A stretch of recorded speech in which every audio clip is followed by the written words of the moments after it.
He was driving. No, he told me if I want to do it incorrectly, I could do that. Good morning. I'd like to call the December 17th meeting of the Scott County Board of Commissioners to order. Please join me in saying the Pledge of Allegiance. I pledge allegiance to the flag of the United States of America and to the republic for which it stands, one nation, under God, indivisible, with liberty and justice for all.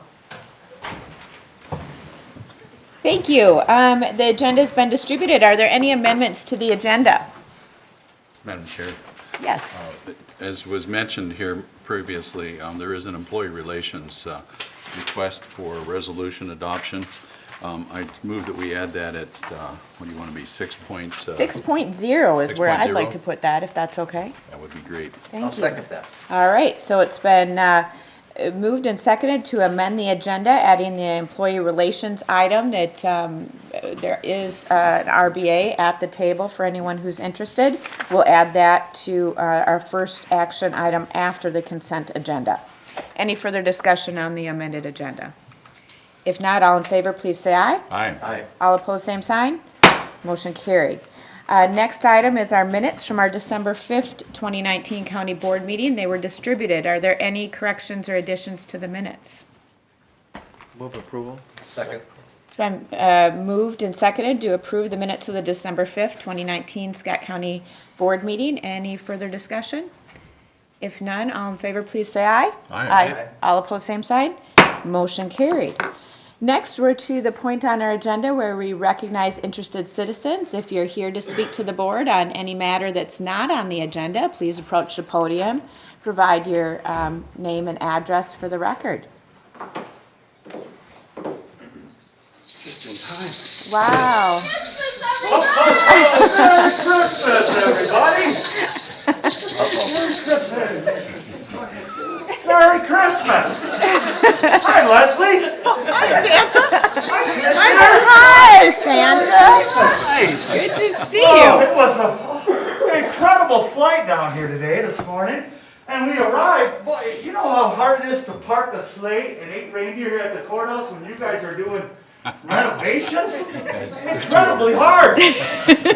Oh, we brought some treats today. But first,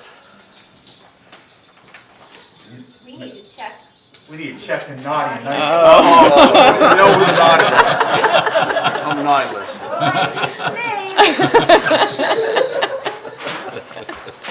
Commissioner Brecky. Yes, Santa. Nice. Thank you. Commissioner Beer. Nice.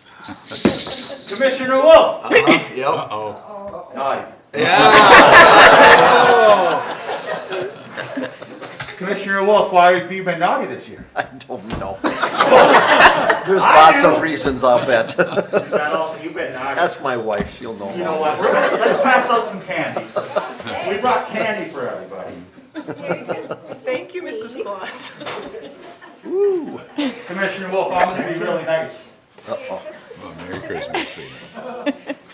Thank you so much. It's under $5. It is good, under $5. Commissioner Wolf, I am texting Uh-oh. Spunky the Elf, and I'm moving you from the naughty list to the nice list. Oh, good. Thank you. Merry Christmas. Mr. Attorney, you are always on the nice list. Merry Christmas.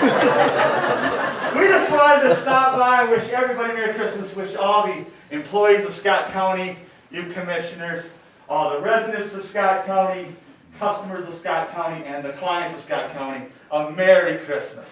Merry Christmas. Thank you very much.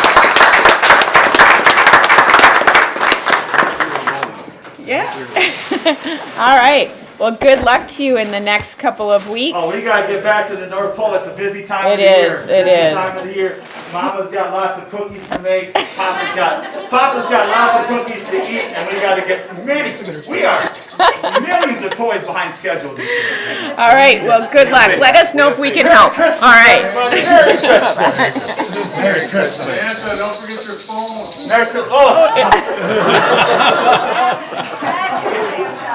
we would be lost without, I tell you, Scott County GIS team, best in the business.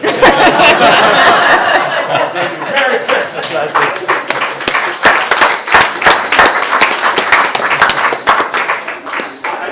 realize we had the sheriffs here today. Merry Christmas, Sheriff Henry. I was speeding coming through the county.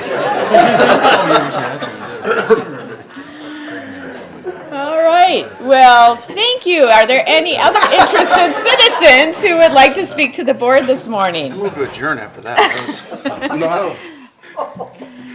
Good morning, Mr. Miser. Good morning. That's a hard act to follow. It is. Very hard.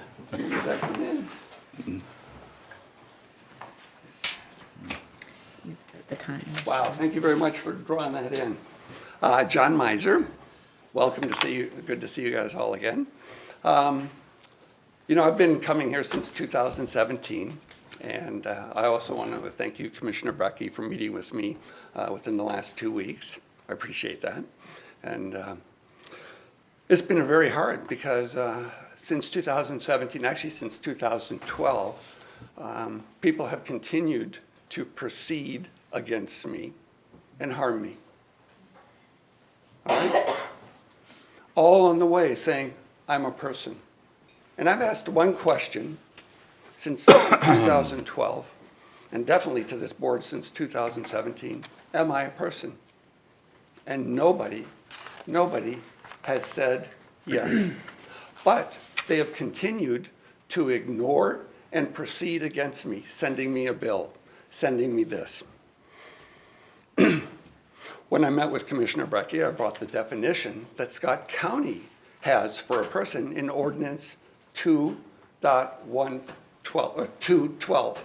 And it says a person shall mean any individual person, partnership, corporation, association, governmental subdivision, public or private organization of any character other than a department.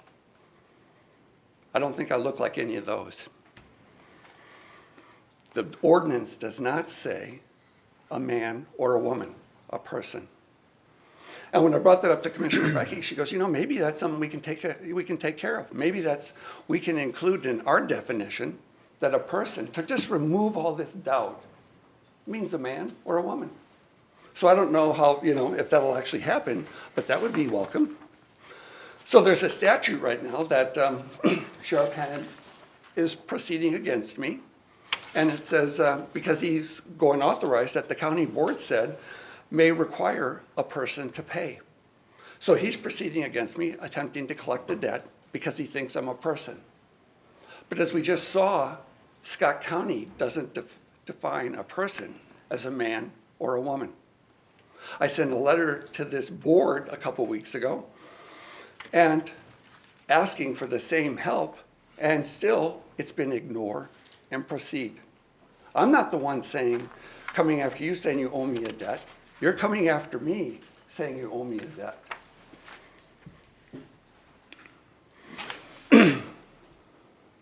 Tomorrow, there's going to be a court trial. I'm going to be in court again tomorrow. And Ron promised, he said he'd meet me in court anytime. Well, tomorrow, Ron, I'm in court. And you are charging me again. And you're saying I'm a person.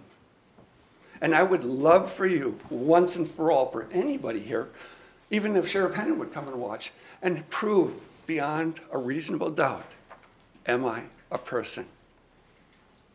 And just remove the doubt. We know I'm a man, but prove I'm a person according to the definitions either Scott County provides or Minnesota legislature provides, because neither one of those say a man or a woman. Will you meet your burden of proof? Or will you just ignore and proceed? I've been coming here for a long time. A long time. I've lost my son for 7 years. I don't see my son. He's 13. It hurts. And I've asked one thing. Will you prove that I'm a person? Because everybody thinks they are, and I said there's a deception going on. There's a deception going on. And I'm not a person, and neither are any of you. Neither are any of you. A person is a fictional being. And I've asked, will you prove it? Or will you just continue to ignore me and proceed? Ignore and proceed. And Ron, you promised that you'd meet me in court. Well, I'm in court tomorrow, 8:30, here in this building. And I would invite any of you to come and watch and see Ron prove beyond a reasonable doubt, which is the burden of a prosecution, to prove all the elements in a charge. And the first one is, are you a person?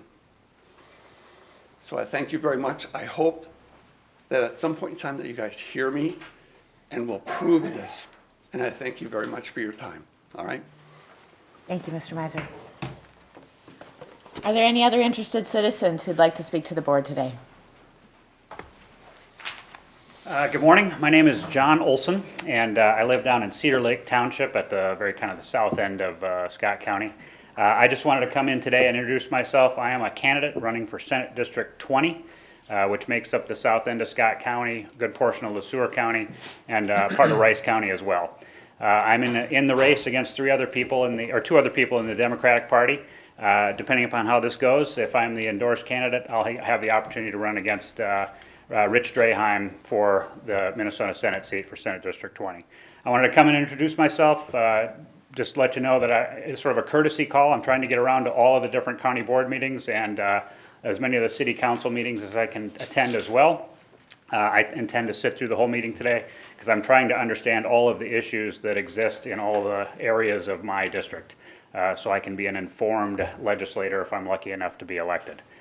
If anybody in the audience would like to come and talk to me at the end of the board meeting, I'd love to bend your ear about my campaign, but I'll tell you a little quickly a bit about my background. I'm originally from Minneapolis. I graduated from Washburn High School in 1986. Went off to the Naval Academy in Annapolis, graduated from there in 1990, and I spent 21 years on active duty as an intelligence officer in the Navy.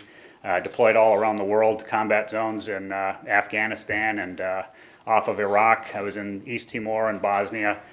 Came home in 2011, primarily because my dad had been diagnosed at the mid stages of Alzheimer's, and I knew I had a very finite amount of time to spend with him. He passed away in 2017, and I realized that the trajectory of my life had always been about public service, and I missed that opportunity to serve, and so I decided to jump back in to public service after earning a master's degree at the Humphrey School in public affairs. And so I am now in it to win it, and I'm hoping to be the representative from the Senate District 20, representing the good people of my district up in the state legislature starting in January 2021. So thank you for your time. Can I ask one question? John? Yeah. Can I ask, I kind of know what your district is.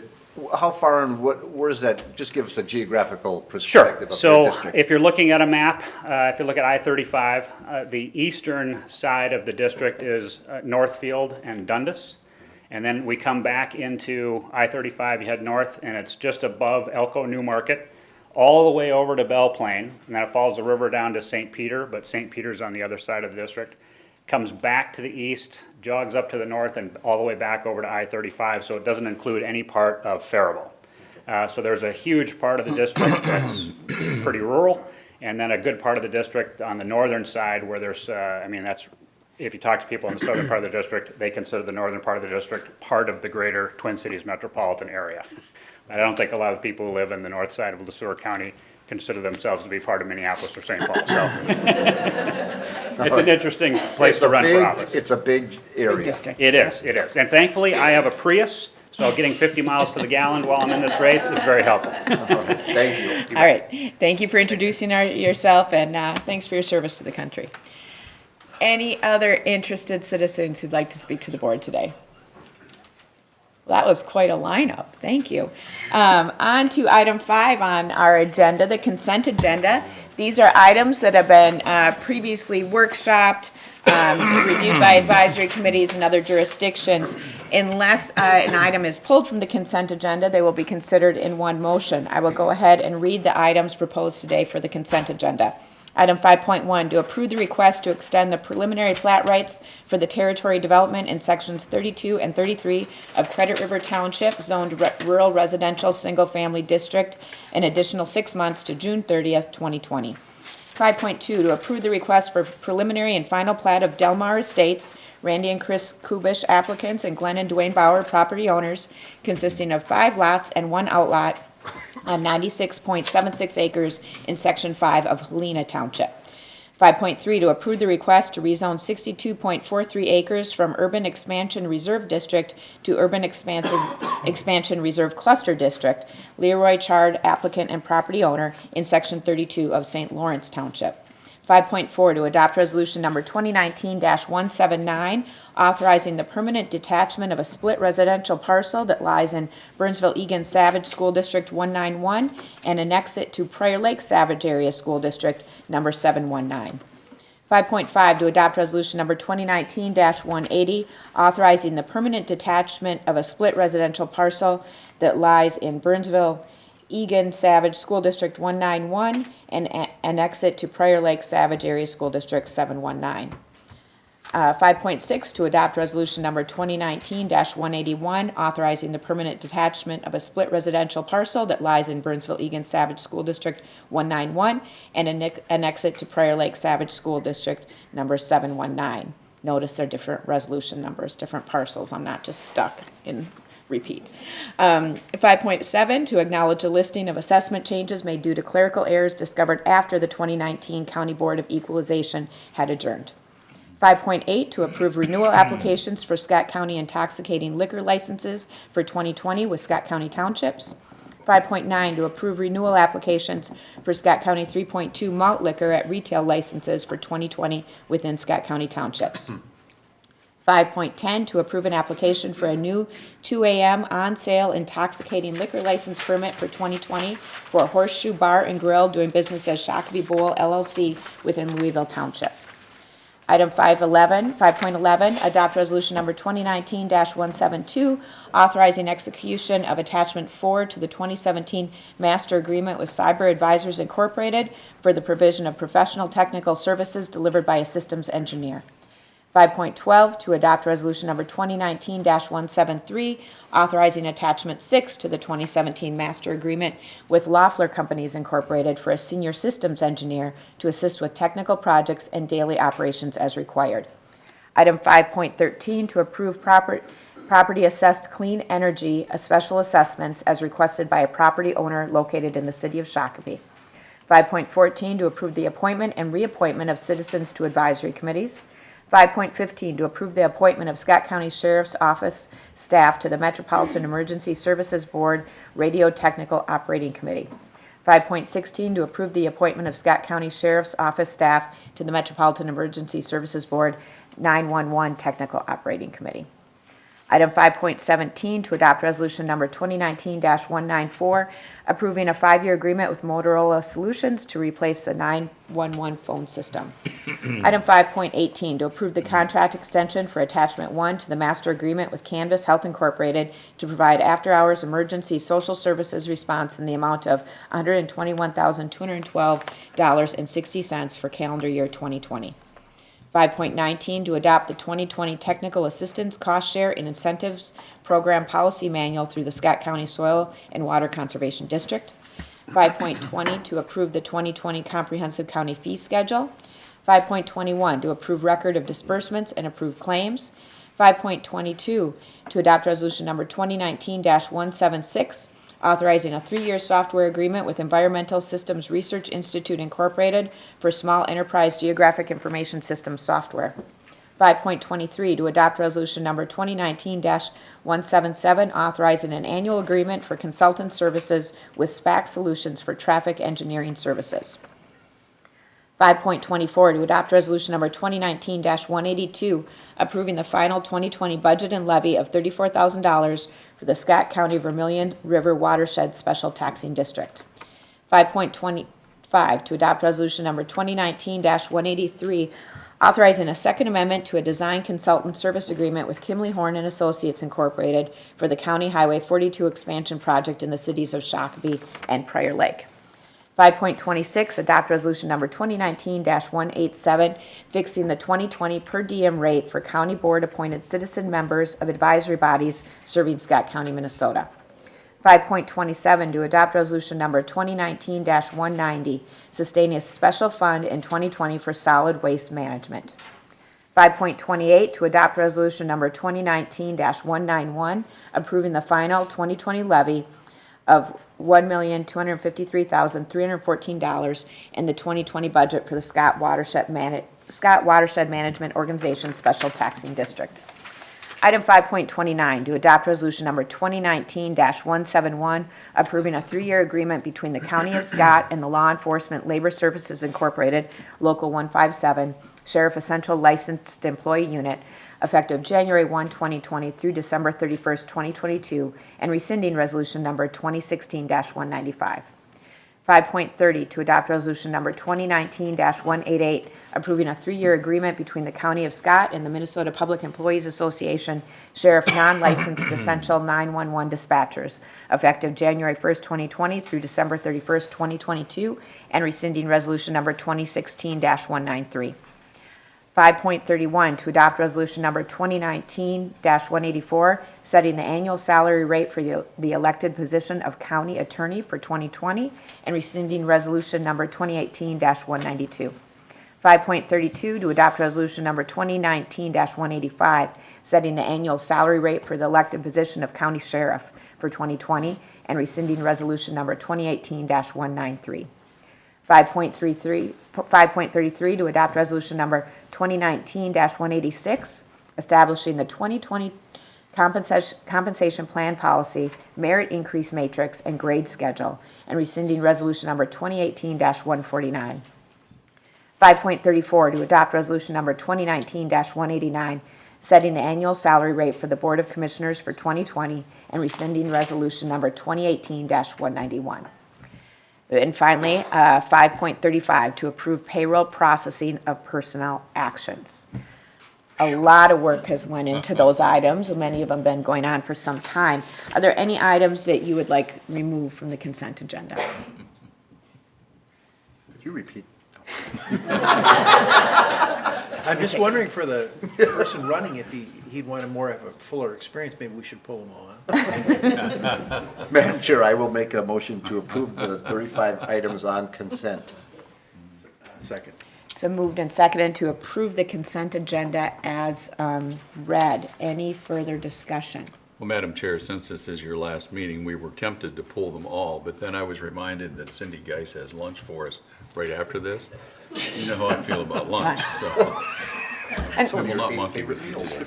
I would like to clarify, it's not my last meeting ever, but just my last meeting as chair. It'll just seem like it. That's right, Madam Chair. All Thank right, you for the thank you, correction. thank you. Just wanted to make sure I was aware of what was going on. Any further discussion on this motion? If not, all in favor, please say aye. Aye. Aye. All opposed, same sign.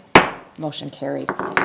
All right, now we will take on item number 6.0. Lori Huss presenting. This is the amended item that was distributed prior to the meeting. Yes. Thank you. Good morning. Good morning, Madam Chair and Commissioners. I'm here to present item number 2019-195, which is an add-on item asking for approval of a 3-year labor agreement between Scott County and the Association of Human Service Supervisors. This is a 3-year agreement that runs from January 1 of 2020 through December 31st of 2022. It's similar in content to other agreements you've seen before you previously, as well as the 2 that were on the consent agenda this morning. The reason it's coming as an add-on item is simply because of timing. The contract was ratified after the due date for the board materials, and in wanting to be timely with the execution of contracts, we're bringing it forward to you as this add-on item today. Wonderful. Yeah. Any questions or comments? Commissioner Beard. Madam Chair, I just would like to say nice work to Lori and the team and to the County Association of Human Service Supervisors. Thank you for your reasonable work and for coming to a good agreement. So, Madam Chair, I'll move that we adopt resolution number 2019-195 and urge its approval. Second. It's been moved and seconded to adopt resolution number 2019-195. Thank you for those comments, Commissioner Beard. I very much agree. Any further discussion, comments, or questions? See none, all in favor, please say aye. Aye. All opposed, same sign. Motion carried. Thank you very you. much. Madam Chair, just a housekeeping question. It's assumed when I make a motion like that that we're rescinding last year's resolution, right? I'd ask that Is that to Deborah, down here? obviously. Yes. Okay. Yes, Just to be clear. yes, okay, great. 202 was part of that. Yes. All right. Thank you for the clarification. You're welcome. All right.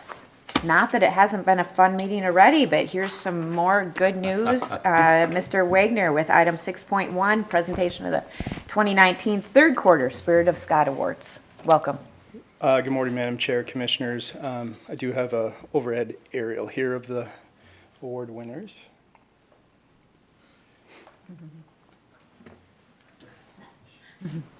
There we go. There we go.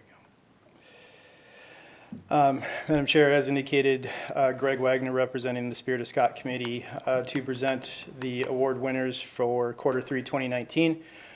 In Quarter 3, we had close to 50 total nominees, and the group selected these 6 individuals who I will give you a brief update about what they did.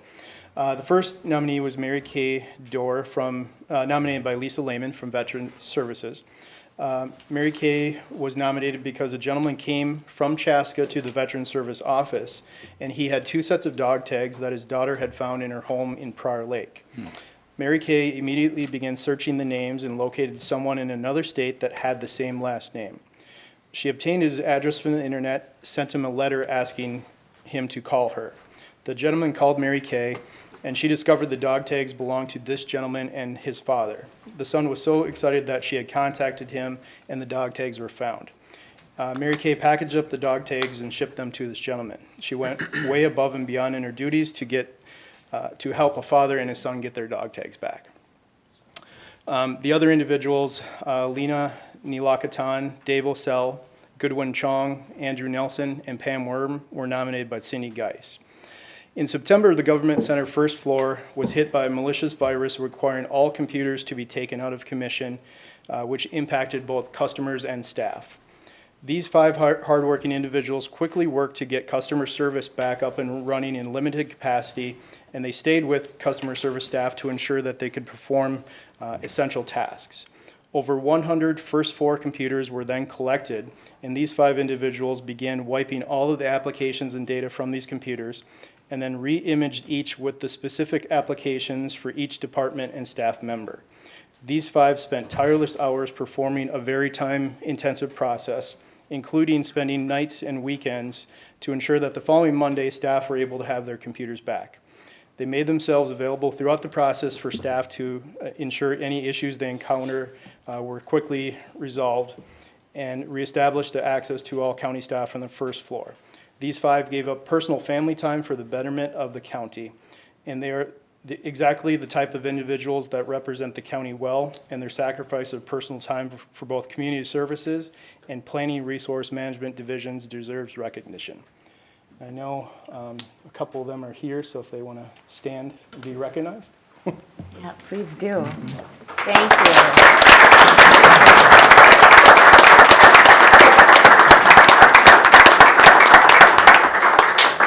All right, thank you very much. I so appreciate the work of the committee. It's just amazing how many employees are nominated each quarter, all the interesting above and beyond things that happen all the time here, and then it's really fun to hear these stories of the people who are selected. So thank you, Mary Kay. Thank you so much for what you've done, and I know that everybody does those kinds of things every day, and it's just heartwarming to hear about them and learn from each other. So thank you. All right, we're on to item 7.1 to approve the 2020-2021 Community Corrections Comprehensive Plan, and Molly Bruner will be presenting. Welcome. Thank you. Good morning, Madam Commissioner and Commissioners. Yes, Molly Bruner, Director of Scott County Community Corrections. Started here in April of 2019, and I'm excited to present this plan to you.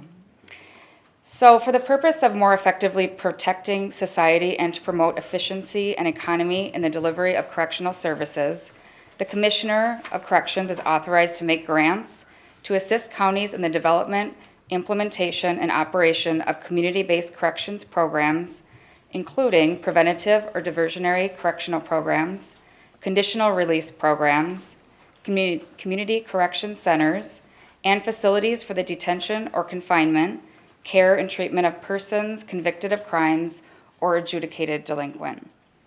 The Community Corrections Act does not directly mandate specific services. It mandates that if we accept the monies, sound correctional and probation services will be provided. This is ensured through our every 2-year submission of our comprehensive plan and on off years a submission of our intermediate plan. Mandates for services come from multiple and varied statutes not specific to the Community Corrections Act, but in state law. Examples of that are pre-sentence investigations on all felonies and social histories on all juveniles in dispositional reports, restitution, to name a few.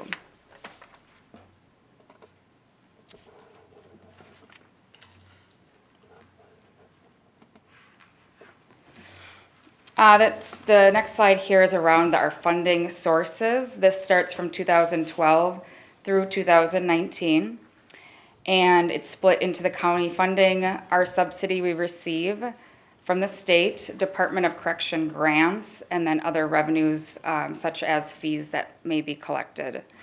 One thing to point out is you may see a significant drop in the Department of Correction grant from 2015 to 2016. That is a result, in 2015, there were monies tied up in specific, like sex offender caseloads or other sorts of specialized requirements around that, and they went away with that requirement and they kind of put it all into the overall subsidy. So that's where you see then the increase in that subsidy going forward from 2016. So they do lay out the required content. All counties, all Community Correction Act counties need to include in the plan. And we need to include our vision mission statement, which I'll review momentarily. Our staffing patterns, certainly the programs and descriptions of those programs and services. 2% of the subsidy we receive needs to be invested back into staff development, and so that needs to be outlined as well. And then certainly any research and evaluation of our programs. We'll highlight the 2018-2019 accomplishments that have occurred. Every county needs to lay out the community descriptors or the framework, and so you'll see that starting on page 7 of the descriptors of Scott County. Our future goals, how will we plan to use this money overall going forward in the next couple of years? On page 46, outlines some of the state outcome measures that they provide us, and again, needs to be consistent through all the counties in terms of what we report out on. And some of those fall under the categories of community safety, how do we restore the victims of crimes, and our community restoration, again, to name a few. Attached at the end then of our plan is the budget overall that needs to be provided. So when I first started in April 2019, we endeavored on to getting the staff together, our community advisory board involved, other stakeholders to do our strategic planning. And that was really under the umbrella of the board doing overall Scott County strategic planning. Chris Harder helped us with facilitating this, and what we started with is, again, what is the overall vision mission of Scott County, and then how does community corrections fit within that. And so a staff survey was sent out to the entire department, and one of the questions on the survey was around our mission statement in community corrections. What are we trying to achieve? What is core to what we do? And through that feedback, the result was this current mission statement, which is the mission of Scott County Community Corrections is to ensure public safety by reducing recidivism through community involvement, evidence-based programming, and supervision of justice-involved individuals while being supportive and responsive to the needs of victims and the community. Something else that was unique this year was involving the Community Corrections Advisory Board prior to a draft even being submitted. So we wanted to hear from the citizens, we wanted to hear from some of our justice partners early on to use that information and their opinions, their advice to inform this current plan that you see before you.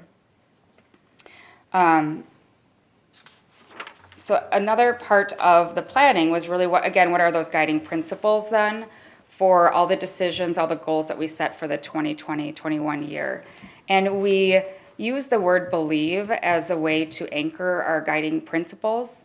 What we know at the core of evidence-based practices and how people change and get better is do we believe that people can change, and do we help them believe in themselves that they can make a change?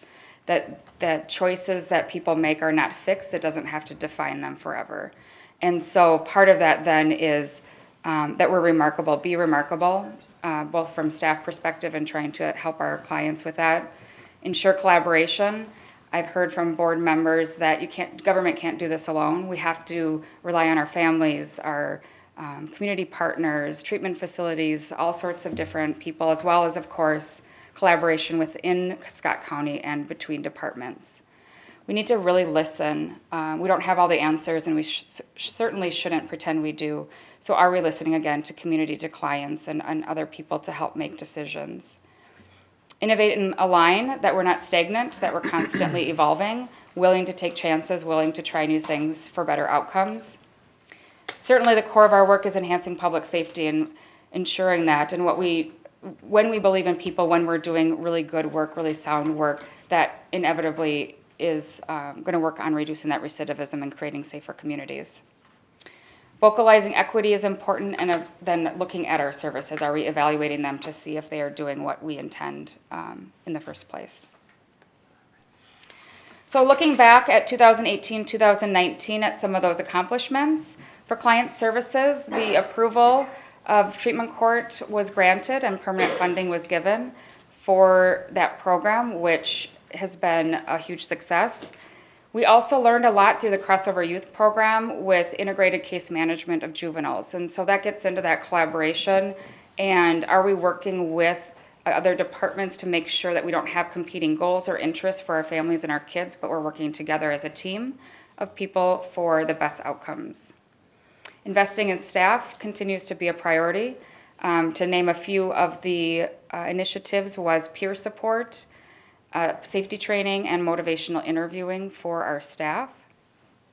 Our Juvenile Alternative Facility had a Prison Rape Elimination Act. It's a federal requirement, and so that audit took place. We are still waiting for the final paperwork on the results of that, but verbal reports from the auditor have been very positive, so we're very pleased with that as well.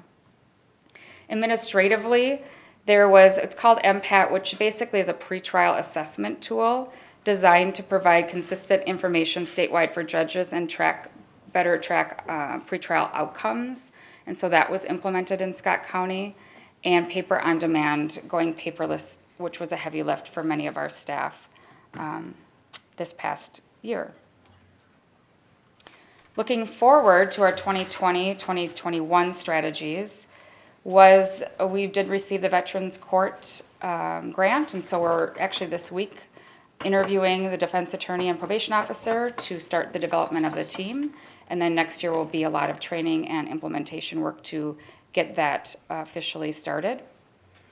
We have to implement a software program called Facility Admissions, which affects mostly our juvenile world, our juvenile facility, and probation.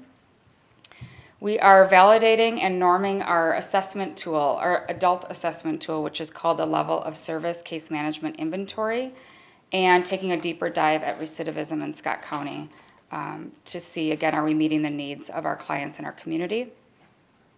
We are going to create a team of people to look at the Juvenile Alternative Facility programming, also to assess what's going on and how to, again, meet the needs of our kids and our families in Scott County, and continue to evolve and implement new cognitive behavioral programming that matches with aligning and being innovative. Two in particular. One is a domestic violence cognitive behavioral program. We teamed up with a mental health center, so 2 therapists and 2 probation officers just went through training.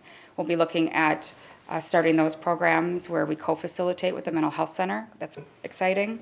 And then another cognitive behavioral program called Decision Points, which is more of a general program that meets the needs of both juveniles, adults, and within our facility.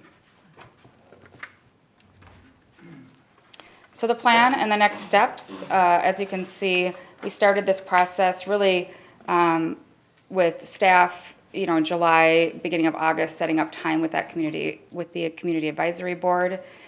We have met with the Department of Corrections. They take a look through preliminarily to ask questions, get clarification. So that has been completed. The Advisory Board did approve the plan in November, and we're here today asking for county board approval. We do need to respond or submit it to the Department of Corrections by the end of the year, and they approve in early 2020. So I wanted to stop for questions, reactions, but ultimately we're requesting that our 2020-21 comprehensive plan is approved, and there is a grant agreement attached to that to receive the subsidy money going forward from the state. So thank you very much. Great. Questions and comments from Molly. Commissioner Beard. Molly, which, if you can go back to that slide that's got the bars with the money on it, indicate where they come from? Yep. There you go. Which grant are we authorizing here today again? We are going to be authorizing in the orange on 2019, the $1,341,006. The subsidy from. The subsidy from the state, yeah. Which about equaled what it was in 2015 when we had the DOC grant and the CCA subsidy. Okay. Mm-hmm. Okay. Other questions or comments? Commissioner Beer. I'll just say that as a liaison to that advisory board, boy, it's no longer show up and just have some bad coffee. There's a level of engagement at the advisory board that I think Molly's kind of brought to the table, and inviting and engaging folks on that board. And I think we have some folks that are a little more active than maybe they were in the past. So it's been a good, I don't know if revitalization is the right word, but just thanks for bringing that engagement to those people on that board. I think it makes a difference. Thank you. I appreciate that. Thank you. And Commissioner Beer, any other comments you would have on the plan since you were part of that committee, or things that you? I'm going to move it. Okay, thank you. Second. All right, it's been moved and seconded to approve the 2020-2021 Community Corrections Comprehensive Plan. Any further discussion? Commissioner Beard. Thank you. Madam Chair, this is pretty important stuff. I think I carried the original legislation in about 2011 to make us a community corrections county. And I know it seemed like a really good idea at the time, and staff seems to indicate it's still positive. I have to confess I've been a little disconnected with it, doing other things here, but I guess my request would be, or suggestion maybe to staff, is at some point during the next year, let's make this a workshop item. Because I have a bunch of questions I'd like to drill down in, but I just get the impression that this morning is not the time to do that. Workshops are a great setting for being able to ask the questions that might require follow-up or a heavy lift or policy ruminations and things like that. So that would be my request of staff, and I intend to support the motion this morning, but know that. We Leslie. certainly will set a work session to talk about that. The other thing is, this is one of your high priorities from a funding standpoint, Commissioner, when you asked that, was that they fully fund the community corrections. They went ahead and did it for the Department of Corrections for the state, but the counties didn't receive that, and that still is one of your top requests. That's what I thought. That's yes. what I thought, yeah. So yes, last year the state-funded or the state-run programs got the increase in funding, and community corrections didn't, even though we did try and lobby for that.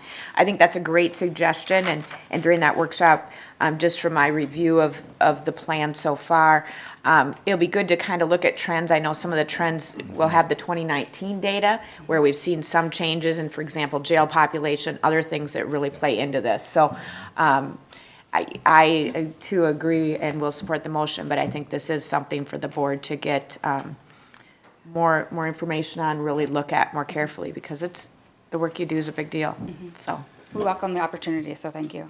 And I'm just going to jump on that because there does feel like a different level of accountability. I mean, was it the BELIEVE acronym? Am I remembering that from Yep. 30 minutes ago? And what was there's a phrase you used in one of the meetings, hope? Hope expectancy, so it ties into that belief, and there's actually research out there that if we have hope in people and we raise their hope in themselves, that the outcomes become a lot greater than kind of a fixed perspective of I'm in this space and I can't get out of it and there is kind of no future. And so there are skills and techniques and things that we can do to help clients and people to change that philosophy. Yeah, I mean, when I heard that, I'm getting smiled out, right? Whoa, this is, because it's not just, hey, we're here, we're the government, we're here to do everything for you, you gotta, no, it's, hey, we wanna instill some hope, but you have a big part to play in this, the accountability piece of that, so I think learning more about that piece, it's very exciting since April, I guess, so thanks for that. Thank you. I'm gonna write that down, because I can never remember, hope, expectancy. All right, and there's a motion and second on the table. Any further comments or questions? Seeing none, all in favor of the motion, please say aye. Aye. All opposed, same sign. Motion carried. Thank you. Thank you. All right, we're on to item 7.2, to adopt resolution number 2019-174, and Mr. Danny Lentz will be presenting. Good morning, Madam Chair and Commissioners, and hopefully this is the last time you'll see me until after the new year, at least related to the budget. He's not in here yet, he should be making his way down, but I just wanted to briefly thank Steve Jones for all the work he's done on this budget. You see my face a lot, but he's the one that does all the real work, and as well as all those people in the departments that actually put together and work with him, make the changes, keep everything up to date, and move around the numbers so that I can just present this high-level information. But he is really the one that does all the hard work on this and has to follow the things that I'm trying to ask him to do.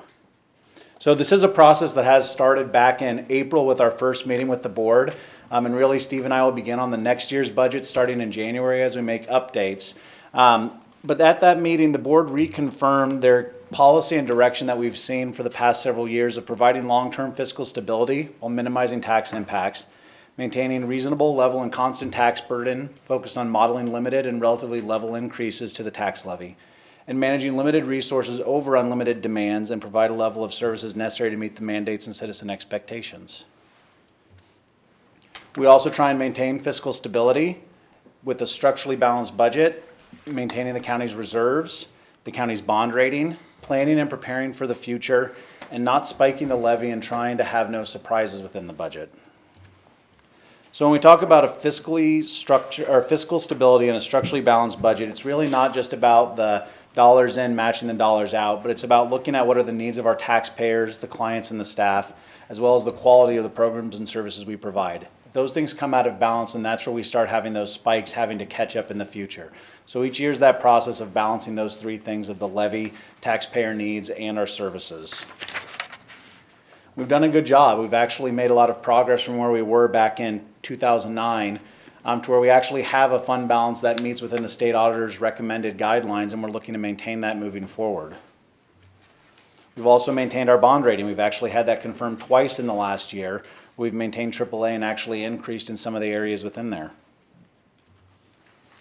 And we continue to plan and prepare for the future. As you can see here, we look at our fund balance over the long term and make sure that it's staying within that area we need it to. We look at our expenses and our revenues and make sure it's matching up to what we need for our operations and transfers. And we try and keep that tax levy increase in between that 3 to 4.5 to 5% range, where we've been pretty consistent in the past and probably going to be consistent in the future. And then we continue to use the net levy versus inflation and new construction combined as our target for where we want to be, staying within that range. As you can see, since 2016, we've been about between 3% and 5%. And so when we say, no spikes, staying within that range is really what we're targeting as we look to the future years of the budget. So the goals that we had as we went into the budget development and really kind of figuring out where we want the levy to be is funding our salary and benefit increases, maintaining critical operations, increasing CIP funding, provide funding for our facility improvements, and keep the levy within our 5-year forecast estimates. Some of the key funding highlights are those salary and benefit increases, maintains the county's current compensation strategy, keeping employees competitive with the market, and we just had several items in our labor negotiations that are reflective of our compensation philosophy.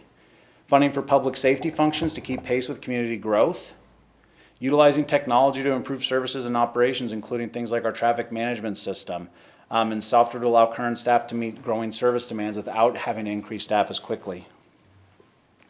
We also maintain capital while planning for the future, increasing to our ongoing CIP, which is the last increase of a 3-year plan to get that funding to where we believe it needs to be, funding for our financial system replacement, funding for medical examiners and IRTS facilities, fleet replacement costs, County Highway 42 expansion, and then 2 new items that I want to call your attention to that were added to the CIP.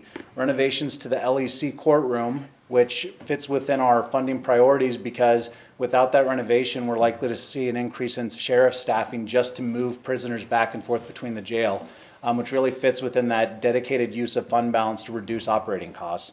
And then security updates to county facility card reader systems, and this is going to be funded using that fund balance that we have without impacting our long-term financial outlook. And then funding for state mandated services, increased funding for out-of-home placement and court administration drove those mandated cost increases. So as we get into the details of what's funded within this budget, public safety does top our list, a little bit over $400,000, which includes a new county attorney, a legal assistant, 2 911 dispatchers, 2 part-time positions for the JAF facility, and the Veterans Court match, which we've heard about a couple of times already today. State mandated services, a little bit over $100,000 when you take out some of the grants that we received. Software licensing for advanced traffic management system, capital replacement funding for facilities, HHS program increases, including a new mental health center supervisor, and a medical examiner contract increase. So overall, we have about $736,000 funded in new requests. Salary and benefits went up about $3.5 million. CIP funding of $300,000, info replacement $187,000. Utilities, postage, insurance increases about $138,000. $100,000 for the ME facility equates to a $2.7 million increase in the levy, which is about 3.95% levy increase. We get that by looking at our operating budget going up by approximately $2.2 million, so a 4% change, and our capital and debt going up by about $500,000 for a 3.8%. That capital and debt is increased by 2 things. One that I mentioned, the CIP funding going up $300,000, and then we shifted $200,000 out of the operating budget into the debt service budget in order to fund the IRTS facility. So it's not an increase to the levy, it's just a shift in the dollars from the operating budget to that debt fund. So as we talk about what this levy means for our residents, the levy as a percentage of the county's annual budget has actually been going down consistently, specifically in the operating budget. In 2014, it made up 51.8%, and for 2020, we're estimating it's going to be about 50.7% when we have the revenues coming in. I think that speaks a lot to, especially when the state hasn't really kept up with inflationary cost increases to grant, that we've continued to find ways to bring revenue sources in to help offset our residents' contributions providing mandated services. The other areas in the capital budget, only 20% is funded from the levy, and when you think about all the projects we've been able to do, that's quite an accomplishment that staff has done there to bring in outside revenue sources as well. Our levy does continue to go down as a part of the tax rate. We've gone from 40.7% to 32.61%, so that's 8.09% lower. That's actually about a 20% decline in the tax rate that our residents have seen since 2013. The property tax change for this year, the majority of our residents are going to see a decline. If you look on the right-hand side of the slide, that shows the number of households seeing a decline in their property taxes from the county. On the left-hand side, the increase, and the vast majority of those seeing an increase will be at less than $100 over the course of the year. The county per capita levy has gone from $416 in 2014 to $463 in 2020, so that's a $47 increase per capita in the tax levy over that time period. And most importantly, though, the county levy as a percentage of total personal income has gone down again this year.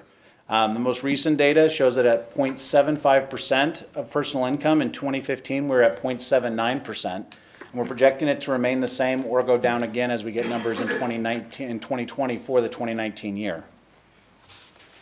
Could I ask you, Madam Chair, Dan? Yes. So the 3.12, could you just tell us what that all communities? So that includes all communities that levy property tax In Cities. Scott County, Schools, everything. Okay, got And it. so we've seen a slight uptick there, but we believe we're gonna be holding flat here in the future for there, well, at least for another year. So with that, staff would recommend adopting Resolution 2019-174, setting the Scott County, Minnesota gross levy for taxes payable in the year 2020 in the amount of $77,142,164, less $6,019,164 certified property tax aids for a net levy of $71,123,000. Thank you. Questions, comments? Commissioner Beard. Madam Chair, I'll make the motion that Danny just read to adopt Resolution 2019-174. And of course, we can have more discussion. All right, it's been moved and seconded to adopt resolution number 2019-174. Further discussion, questions, comments? I Commissioner have Beer? one. Yeah, this is always an agonizing vote for me. And it doesn't get any easier. First year, you said sweat it the first week, the second year, that month, and I don't think I've stopped sweating it since last December. And I've made no bones about it. I'd really love to try to live on growth, or sketchy skitch. I think that's a technical term, above the growth line. In the first couple of years, that's really what I was focused on is, how can we live on growth or sketch above? But now after the third year, kind of you get a little opportunity to swim inside the fishbowl and see and understand and converse with people a little bit more. And I still have some hang-ups on, are we asking the right questions in the sense of, are we moving the needle? Are we open to new ideas? And that's kind of coming from a Scott County Delivers housing meeting I think we had in the last year, and housing's a big deal, and I'm just giving some context. Sorry, I probably better put my 5-minute timer on myself. I knew of a place that had open beds and asked a question. It was faith-based. Said, hey, if this is a faith-based option, would we be open as an option to put heads in beds? And one of our partners, no, I don't think so. One of our own people, no, I don't think so. And maybe that's just a training thing, but I'm just like, do we have the courage to look inside and ask ourselves the tough questions? We had a grant employee after a Teen Challenge presentation, which is they've got tried and true numbers that work. Hey, would we be open to having this as an option for folks that it would make more sense? I don't know, that could be dangerous. Oh, wait, that didn't compute. So do we have the courage to look at new ideas in new ways? Now, I think the answer is actually, after those kind of, do we? I'm not sure that our staff does. I think the answer is yes, and I wish Danielle was here. Is she in here? We had a very passionate conversation on issues in a parking ramp. I thought I needed to call security for my own well-being because she was very passionate. I didn't. I wasn't worried about my safety. It was a very passionate conversation, which was awesome. I'm thinking of Brad on the Lower Min watershed tour we had. We had a conversation as we were learning about the Lower Min. Jake, I've had several conversations with Jake in numerous hallways that we do have the courage, and several months of conversations with Leslie that we do, I think, have the courage to look at things a new way. All that being said, I'm looking forward to the day when I can fully support this levy, but that is not today. But we're doing a lot of good things. We've got a lot of good people, so I don't want that to be misconstrued. That's kind of where I'm falling out. Okay. Other comments, questions for Danny? Additions? Commissioner Beard. I'm just a comment on the transportation side of things. As you talked about other revenue sources, I want to be careful that isn't construed as a win for growing government, because that's not why this commissioner's here. Recognizing that as county government, we're an administrative arm of the state, and we do things that we dream up in St. Paul.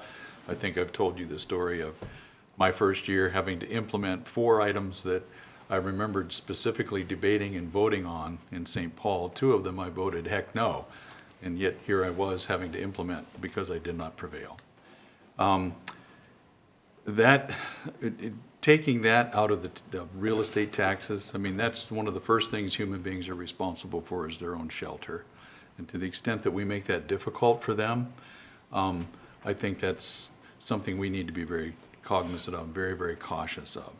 So we did the transportation sales tax because this county has some definite needs in transportation.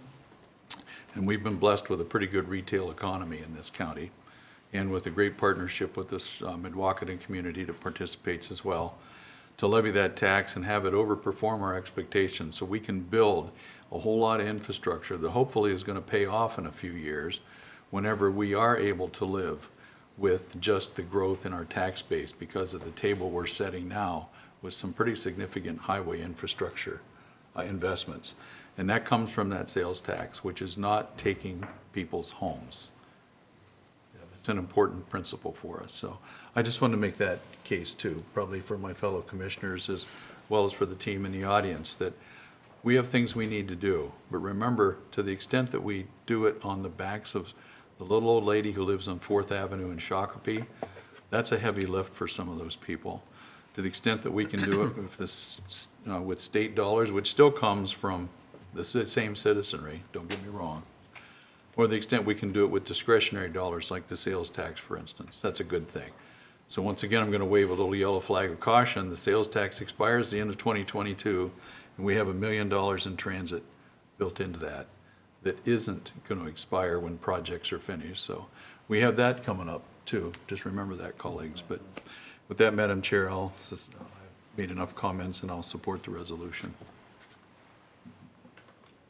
Good conversation. I'll just say Commissioner Albrecht? that the public should know that we look at every expenditure closely, and I think we have a tremendous reputation for being very conservative, very cautious with spending the taxpayers' dollars, and we are doing our very best to keep our taxes down.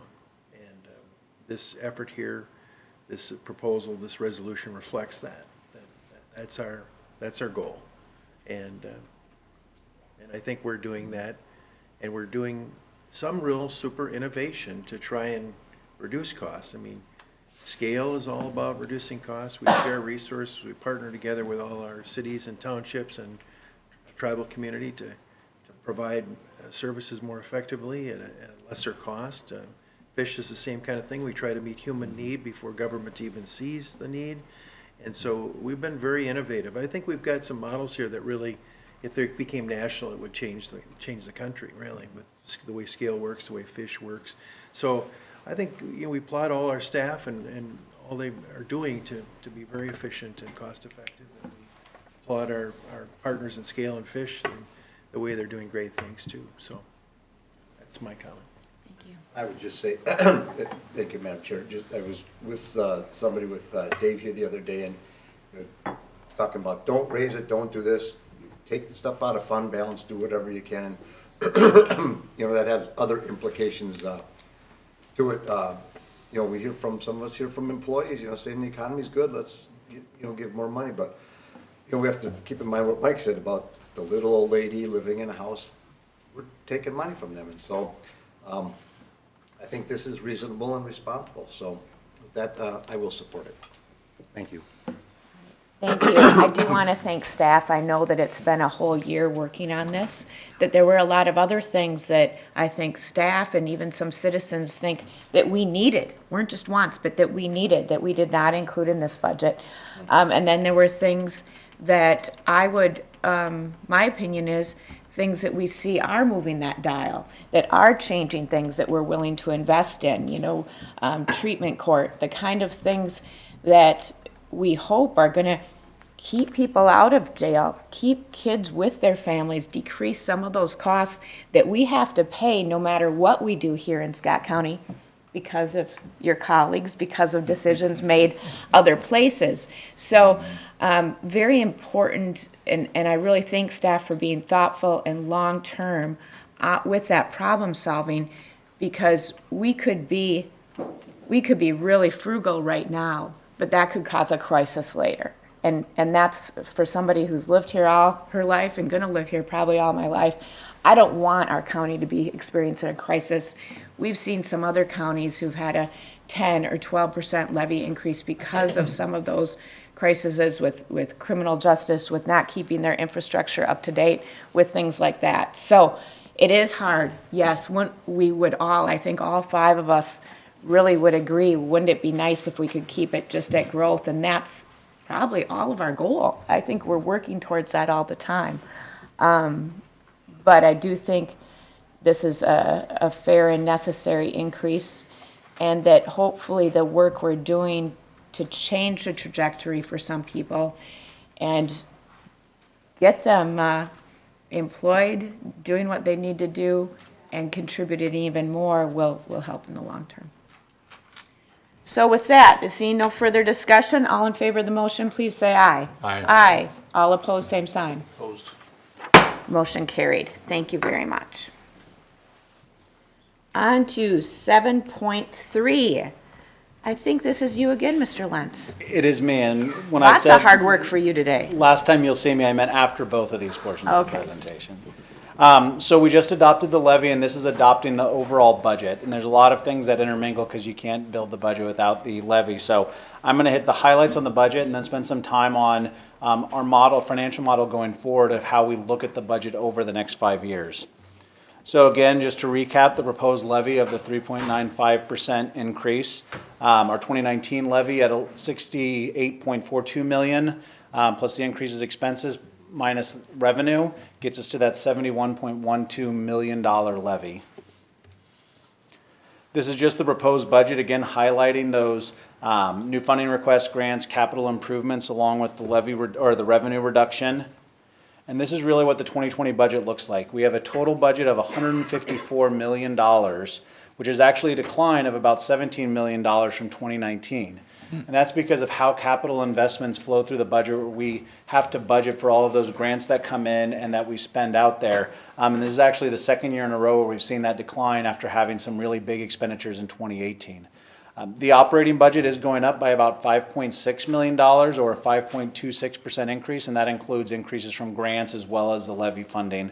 The capital and debt budget is going down about $13 million, or 36.7%. So our 5-year financial forecast. Included in the forecast, and this is part of our planning for the long term and for the future, we have total rewards, so our salary and benefits growth estimates, and this is based on our labor agreements and board direction. Additional debt service incorporates funding for new building debt service without impact to the levy. The ME and IRTS facility, treatment court, bringing that onto the levy fully.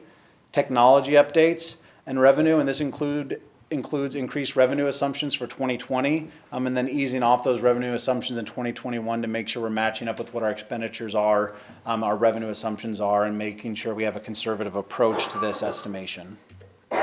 So what's included in that financial modeling, or what's items not included? Some impacts of labor negotiations that we don't have fully resolved yet.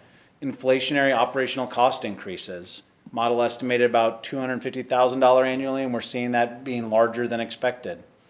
Responses to demand increases, maintaining service levels, material and contracting increases, staffing demand, strategic plan initiatives, and then one that we've added this year with DHS reductions from federal compliance violations. This has already hit us in terms of the DHS informing us that they want money back. We're hoping that we can work with the legislature and resolve that without having to pay back funds that we were not responsible for paying out.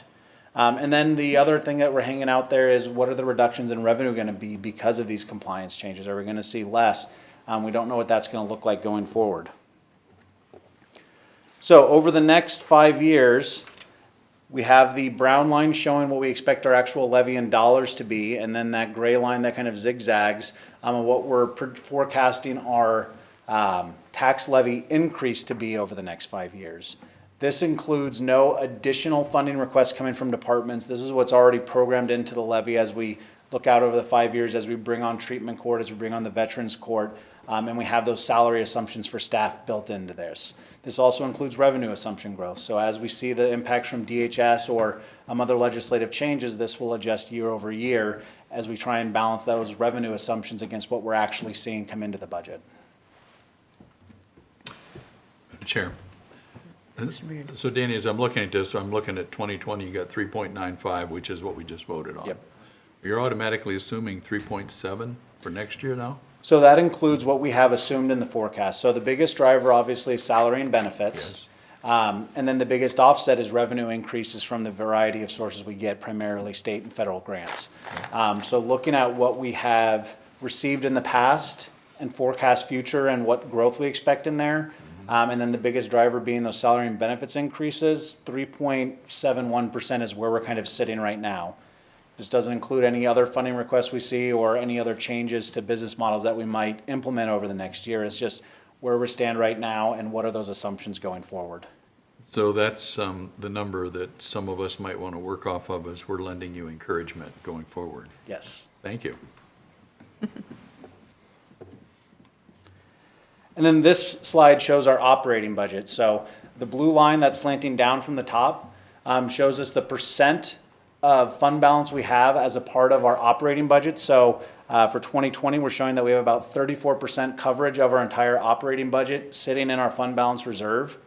The kind of burgundy line there going up, right, crossing the fund balance percentage shows what our operating budget is expected to be going up over the next several years. We have the green fund balance line sitting just below $40 million, which we expect to be flat because we don't budget for increases into that fund balance.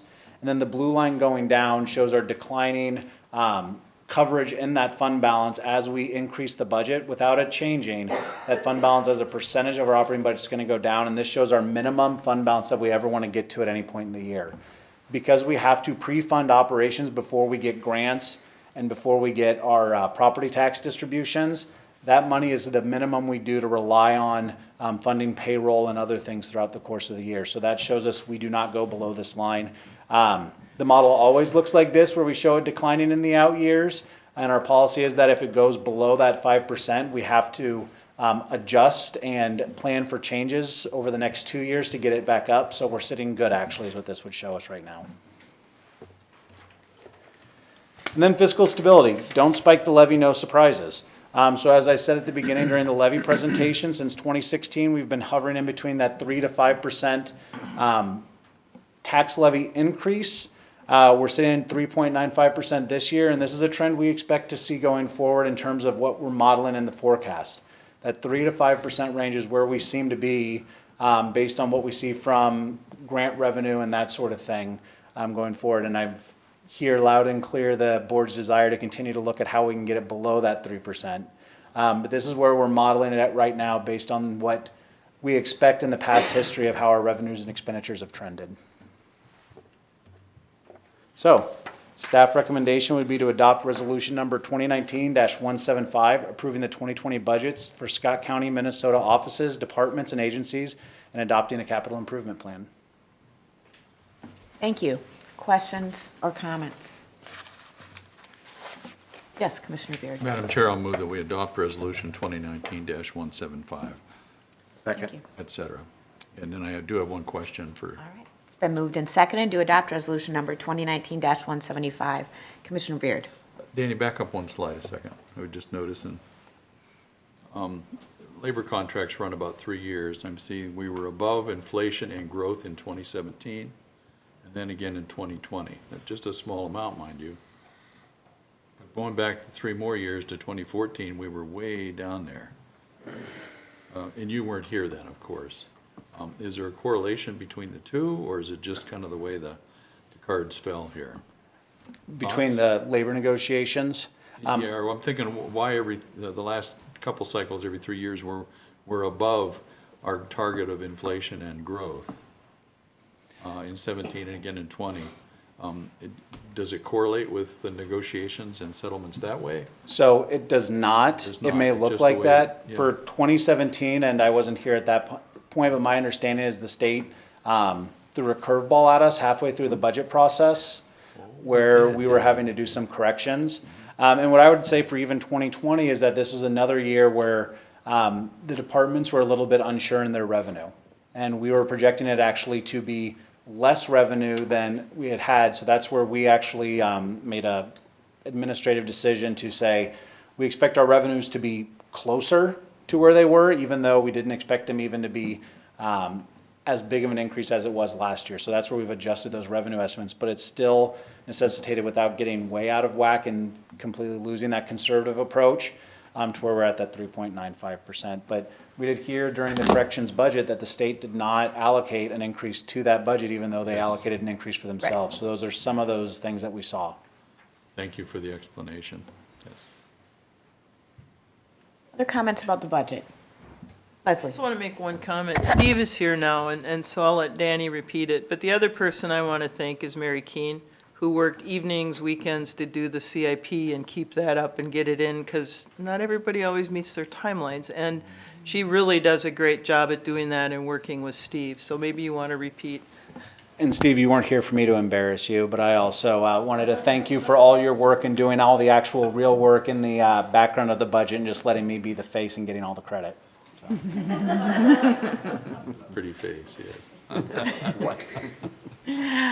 All right, any further discussion on the motion?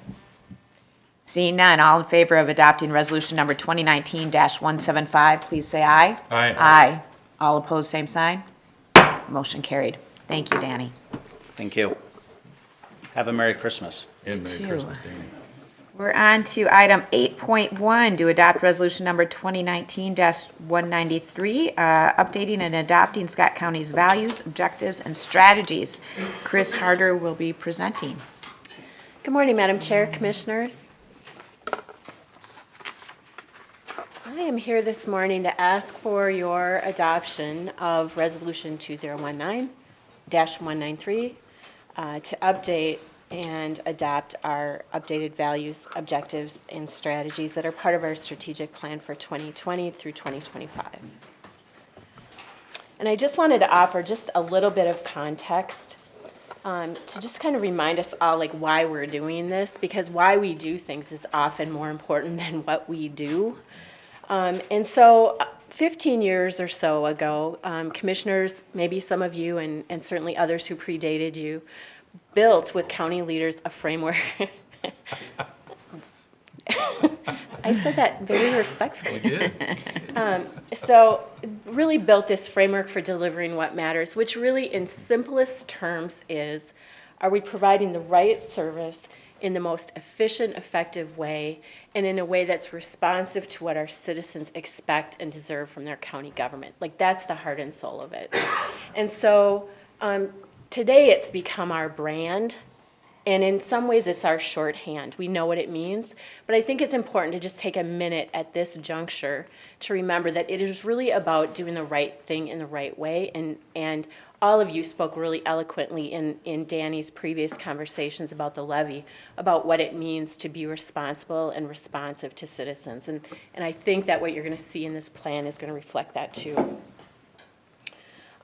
Delivering what matters is really about making sure that we provide the role and the services that residents expect. We ask them for their help in defining safe, healthy, and livable communities and responsible government, and we continue to check in with them through our citizen survey to make sure we're on point.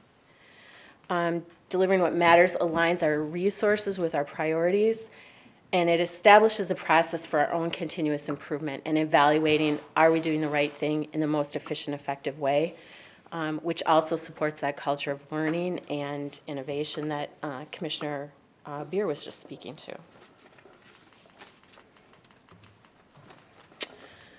Strategic planning, then, is essential to delivering what matters. It's our framework for how we provide what matters, and it sets the path for where we are today and where we want to be in 5 or 10 years. It identifies our priorities not only to our community, but also within our organization. It makes us planful. We don't get captured by the most current shiny object that comes along. We weigh those new initiatives against our values and our strategic plan, and if they're consistent, maybe we pay attention to that, and if they're not, maybe we don't. And we in that way keep ourselves focused and not distracted. As commissioners, you have reviewed 2 previous strategic plans and adopted values, objectives, and strategies, and we closed out our most recent plan at the November workshop, because most of it was done or in process, and therefore we're ready today to propose new objectives and strategies. We started with a review of those fundamental elements, goal, vision, and mission, And you as commissioners directed us that those continue to be the fundamental elements that say what we're about as an organization and what our purpose is. Then we talked about values, and I think I've told you before that those were some of the most interesting conversations we had in this planning process, and really the most formative. So we looked at clarifications to our existing values, and we made sure that they were more than words on paper. Instead, did the values really reflect how people come to work every day, how they deal with communities, how they deal with residents, how they provide services? So we looked at customer service and that idea of respect and solution-focused and getting to yes. I think the story about the woman with the dog takes, right? Could you hardly take that? That was such a beautiful act, and I think that's what you want in the people that are providing services here in Scott County. We looked at communication, why we do things, what we're doing, equally important. We look at collaboration and that emphasis on partnerships. That government cannot and should not go it alone. We cannot be the answer to all things. And that when we collaborate, it's about bringing services into coordination and not duplication. We talk about stewardship and working proactively to get ahead of things when we can and be planful, not spike the levy, for example. The empowerment value, we had a lot of staff input into this, and the language we landed on at the end is we will work with individuals and families to affirm strengths, develop skills, restore hope, and promote self-reliance. And I think Molly did such a nice job of talking about that hope expectancy that we hope to see in our staff and in our programs.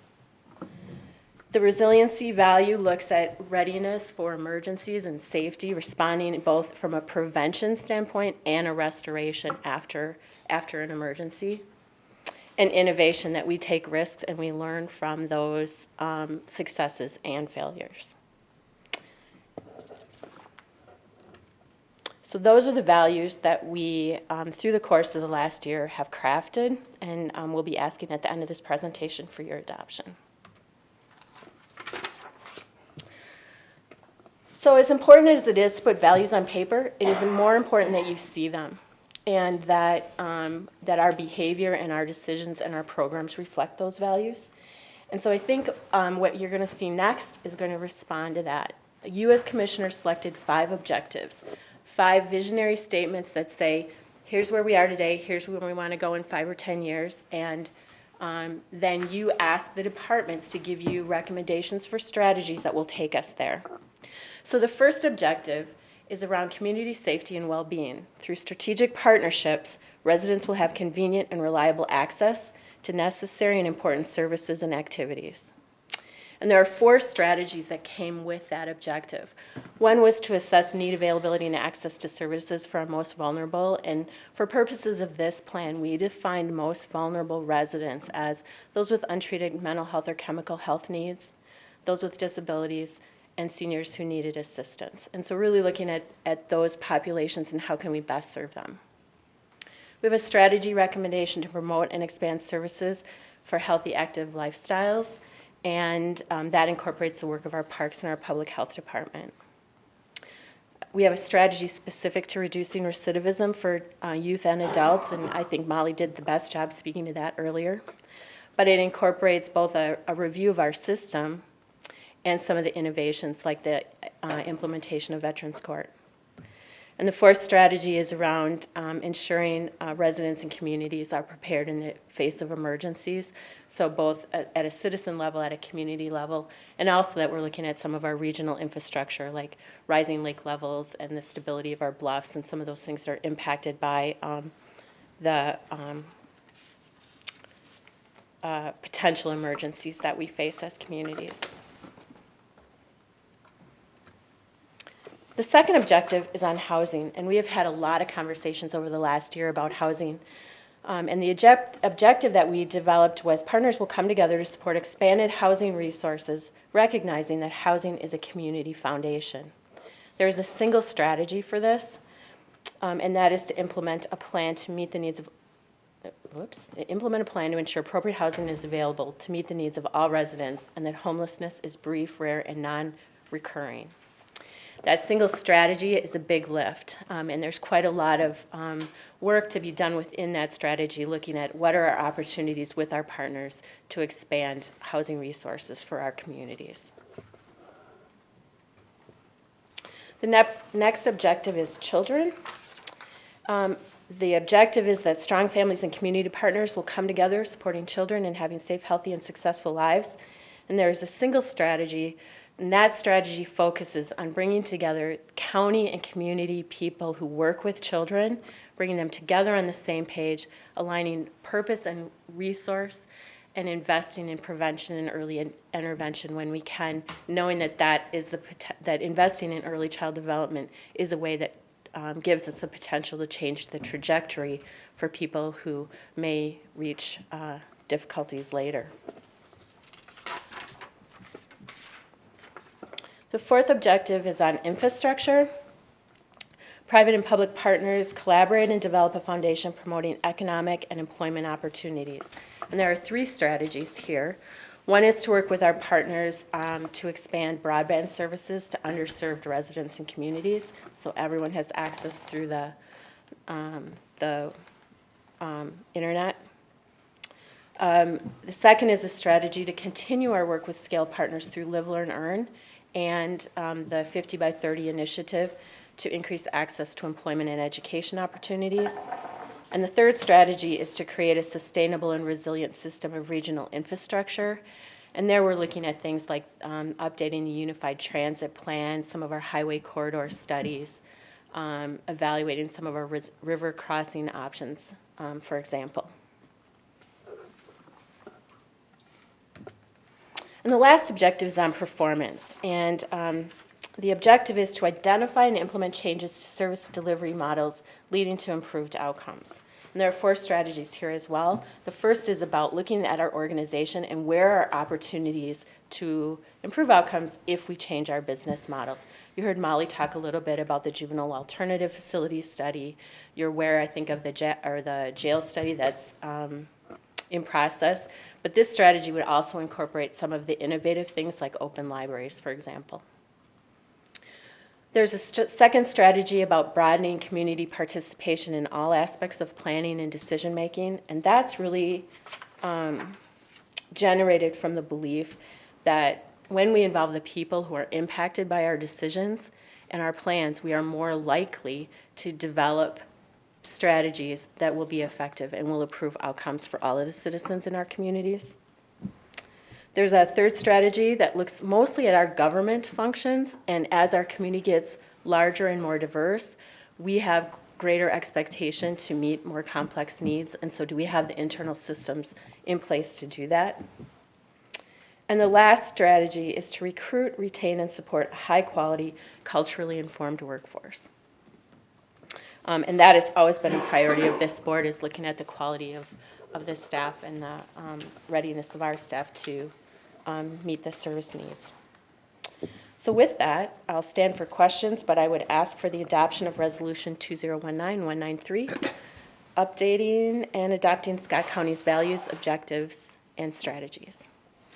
Thank you for the presentation, and thank you for facilitating this process and keeping us on task over the last 6 or more months as we've worked on this. So this is not the first time we've seen this. We've had a lot of input and asked staff to change things, wordsmith things, change them back, negotiate between our different opinions. I think they've done a good job. Comments, questions? Commissioner Ulrich. Madam Chair, I'll put forward this motion. Second. Been moved and seconded to adopt resolution number 2019-193. Further discussion on the motion. Good work threading the needle. Thank you, Commissioner. Or herding cats. Herding cats, yeah. I think we've all appreciated the process and your involvement in it. Thank you. Any further discussion? Well, I think we all look forward to seeing success, just as we did in the last 3-year strategies, and how we saw that work was really done and we met needs and made some changes. You know, we have a big task in front of us again now, so we're excited to see that. Any further discussion? If not, all in favor of the motion, please say aye. Aye. All opposed, same sign. Motion carried. Thank you very much. All right, we'll move on to committee reports and commissioner updates. Commissioner Wolf, would you get us started, please? Yeah, so we're starting on the 5th. We had that truth and taxation that night. And on the 6th, I was at the Workforce Annual Awards Banquet. Went very nice there. On the 9th, Planning and Zoning, what was going to be a long meeting with a helicopter pad request that got pushed off, and so that was a little bit shorter of a meeting. On the 10th, Prior Lake, we met with the city, the county, the city did, and a couple nice things going on there. The block where the VFW is going to get mostly renovated there. Is that correct, Commissioner Beard? And so they're going to make a new VFW and then take the old one down after the new one's there, and then the whole block is going to have some apartments and some other retail and commercial, so it'll be very nice there. After that, I just went to Prior Lake Spring Lake watershed for a little bit. Then on the 11th, we had our Elko New Market quarterly meeting. Looking at, we're going to try to get a few things going out there with the CDA. That evening, Cedar Lake Sewer met. And on the 12th, I was at Spring Lake Township and also went to St. Lawrence Township. Things are quiet out there. The 13th, we had the scale meeting, very well attended there. And then last night, Credit River had a little meeting on some roads that are going to improve. And that is my report. Thank you. Thank you. Commissioner Beer. Thank you. On the 5th, as was mentioned, TNT. On the 10th, you covered the Prior Lake quarterly meeting. It's always good to have open lines of communication and really appreciate that transparency. On the 12th, had 2 fish meetings. No walleyes, but on the 13th, scale, and then after scale, had a brief, well, not really that brief, meeting with some of the folks from the Beacon Board with the project that's upcoming, and just shared some of the same things I mentioned when we had the workshop, just how do we keep the community engaged, it's already engaged, and making the best decision possible. So I think it was productive. And on the 16th, was it? I think it was. Had a meeting with Senator Pratt. Always good to keep our open lines of communication with St. Paul. So he was very gracious, and we enjoyed a great breakfast at a new little place in Prior Lake. Actually got a hot breakfast in Prior Lake. I know, big news, very nice. big news, big Very news. good. With that completes my report. Wonderful, thank you. Thanks. Commissioner Beard. I'll remind Commissioner Beard, it's way past time for Commissioner Beard to have breakfast. Yes, And it's indeed. his turn to buy, and I'm looking forward to I trying think it's this every new turn. place. Seems like it's every time it's my turn somehow.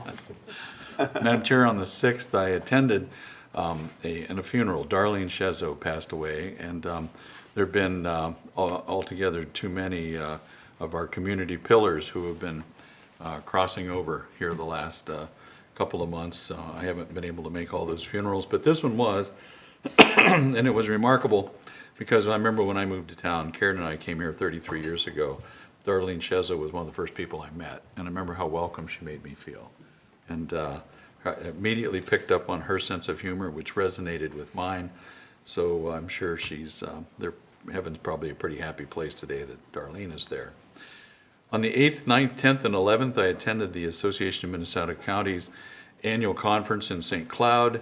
For some reason, the board, of which I'm a member, decided a 4-day conference would be better than a 3-day conference. I think we'll be revisiting that issue this year.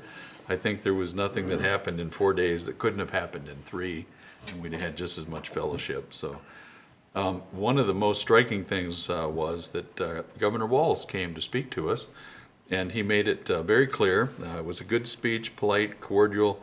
He was pleasantly received, but when he said that the DHS screw-ups would not be balanced on the backs of the counties, he will not be asking the counties to make DHS whole, meaning we have to pay back what they shouldn't have sent us, I guess. He got a very rousing ovation at that point. I think he got the point that we appreciated that sentiment. So we all heard it, hundreds of witnesses, and now we'll see if the legislature agrees. I'm sure they will. We came back on Wednesday the 11th to the MICA board meeting. where we talked about the upcoming legislative session and the $1.3 billion surplus and what that may or may not mean to the state budget and what it may or may not mean to county budgets in particular. On the 12th, I have attended a Shakopee Chamber of Commerce holiday event, also a staff potluck here. Those are always so good for my soul, just to kind of hang out with people and just enjoy the fellowship. You know how I feel about coffee and donuts. On the 13th, the scale legislative agenda was presented to us that morning, and at lunchtime I had the privilege of having lunch with the administrator and talk about issues just to stay in the loop.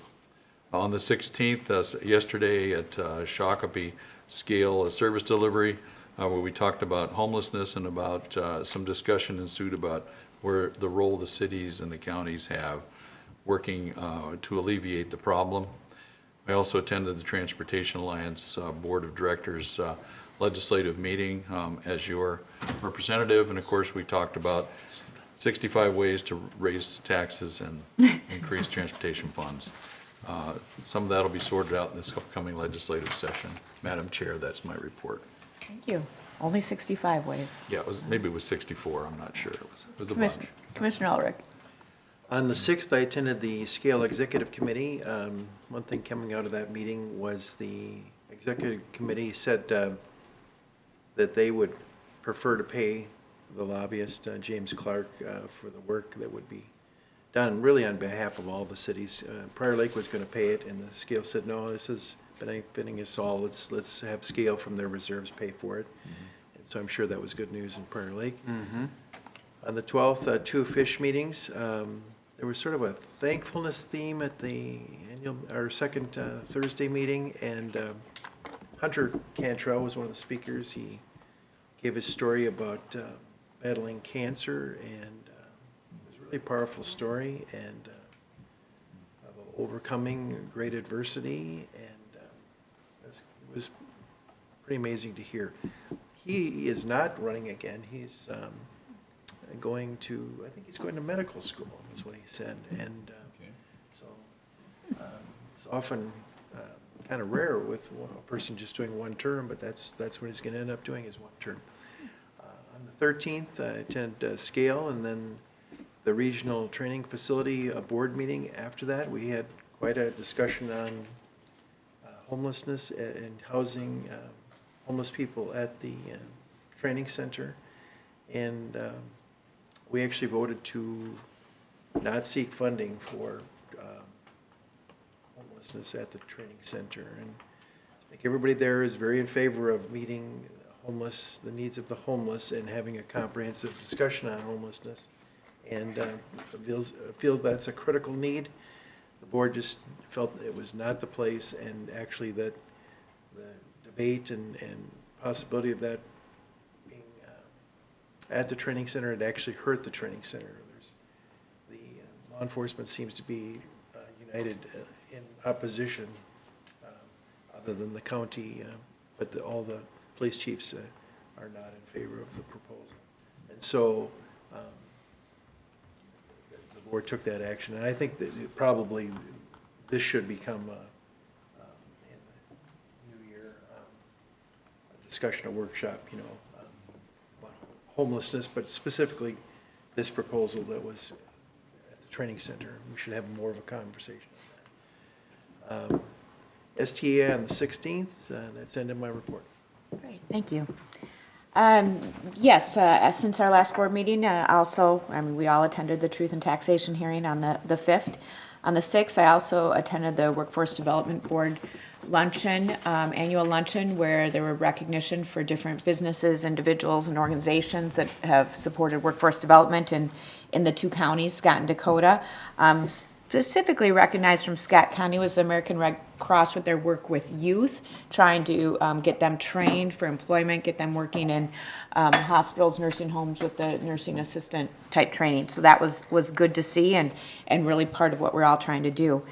Starting Sunday night on the 8th through the end of the day on the 10th, I also was in St. Cloud at the annual Association of Minnesota Counties meetings. I attended the Health and Human Services Policy Committee.